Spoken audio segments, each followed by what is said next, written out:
미아 찾기는 되고 부모 찾기는 안 된다는 법제도. 이득신 시민기자.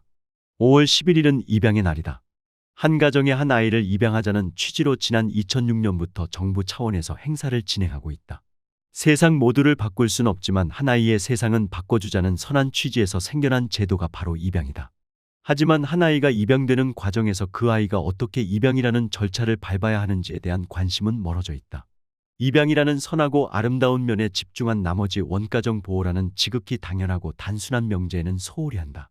고아들의 삶을 들여다본다면 입양보다 원가정 보호에 초점을 맞춰야 하는 것은 당연하다. 부모로부터 분리된 아이들의 대다수는 입양보다 고아원이라는 곳으로 자연스럽게 유입된다. 지금은 그 명칭이 보육원으로 바뀌었지만 여전히 그곳 출신들은 자신들을 고아라고 표현한다. 그 부정적인 어감 때문에 고아원이라는 이름 대신 보육원으로 대체해 부르고 있지만 이는 명칭을 바꿔본지를 호도하고 있을 뿐이다. 고아원 출신들은 그 역사가 시작된 이후 약 100만 명에 이르는 것으로 추정되며 국내외 입양된 이들까지 포함한다면 130만 명 정도로 집계된다. 지금도 전국에 280개 고아원과 800개 그룹홈에 약 3만 명의 아동 청소년이 수용되어 있다.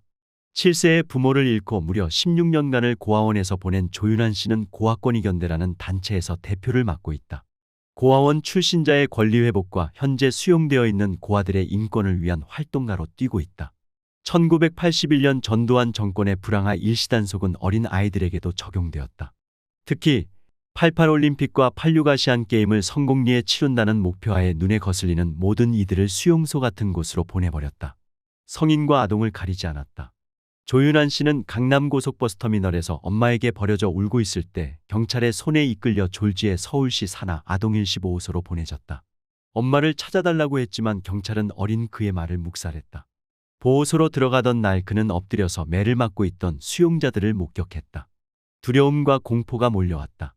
그 보호소에서는 매일 시체 같은 것이 실려나갔다. 1985년의 일이었다.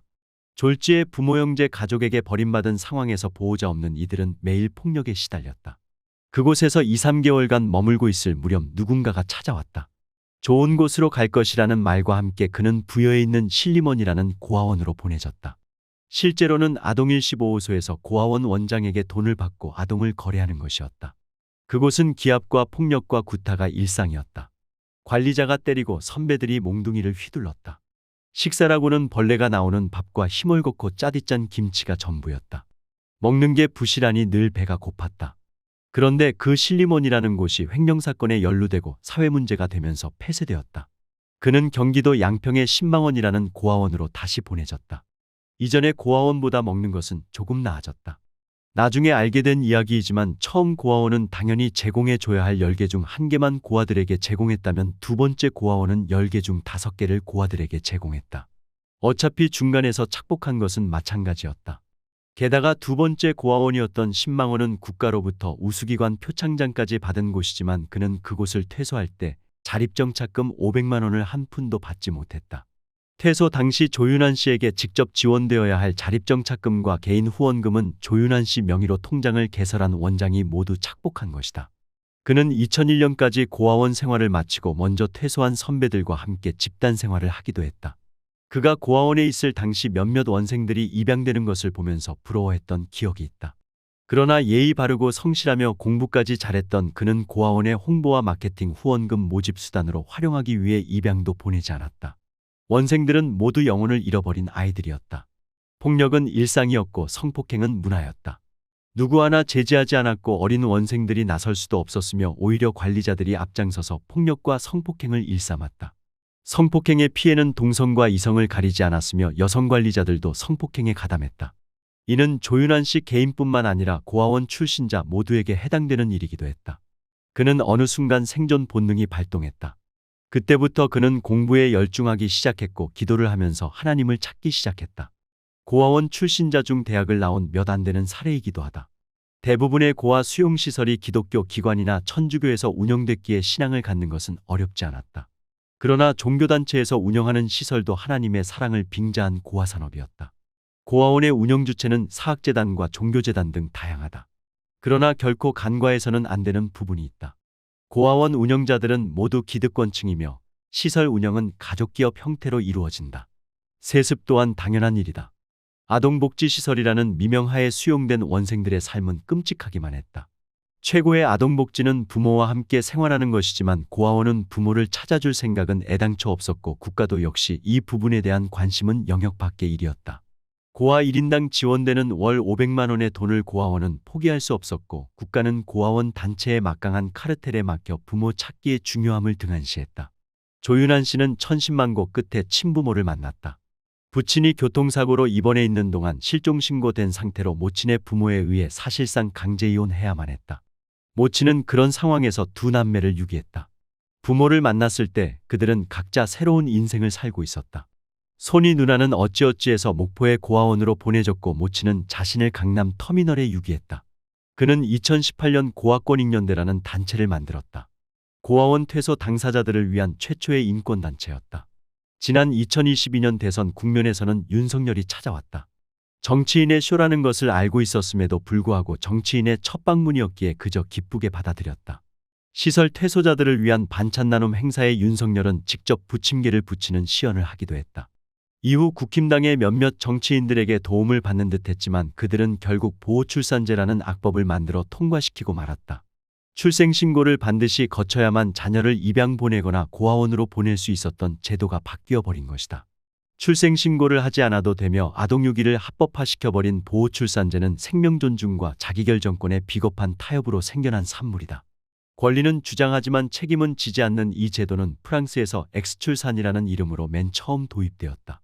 그러나 지금은 당시 엑스출산이라는 이름으로 태어나 생부모의 존재를 알 길 없는 사람들이 프랑스 정부를 향해 보호출산제 자체를 폐지하라는 목소리를 높이고 있다.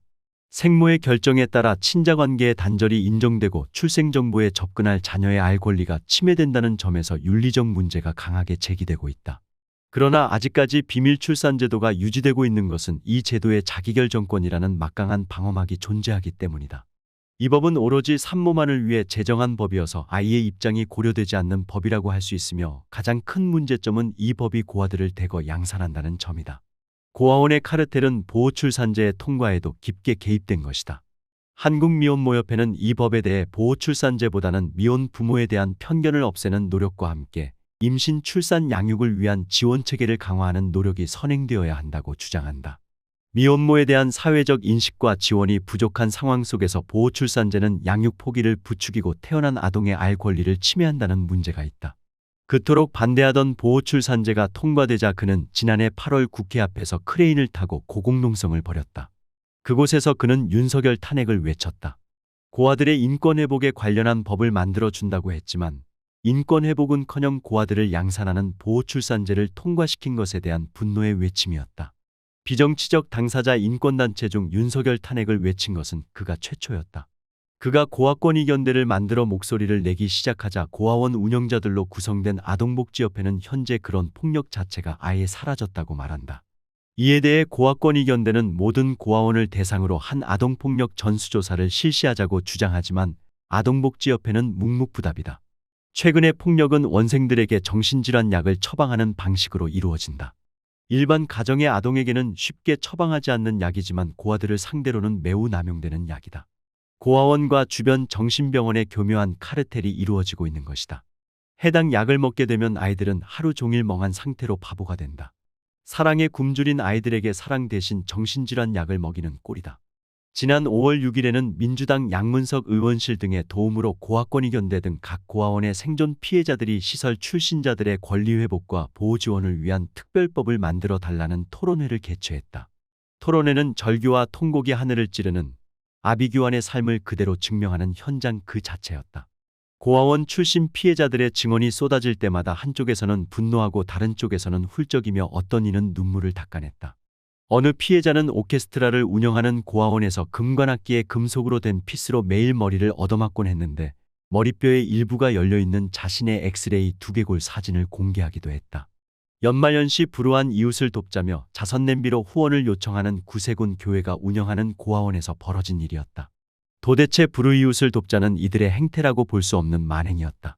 고아원 퇴소자들은 국가를 향해 부모를 찾아달라고 호소하지만 이미 새로운 인생을 살고 있는 친생부모의 사생활을 보호한다는 명분으로 실제 부모를 찾는 비율은 1%도 되지 않는다. 미아 찾기는 인정하지만 부모 찾기는 인정되지 않는 대한민국의 법 현실이다. 부모를 찾아주는 법도 반드시 제정되어야 하지만 그들이 버려지지 않는 법체계가 만들어지는 것이 더욱 중요하다. 개나 고양이를 버릴 때에는 비판하지만 아동유기에 대해서는 무슨 사정이 있겠지라는 관대함이 대한민국의 고아들을 양산하고 있다.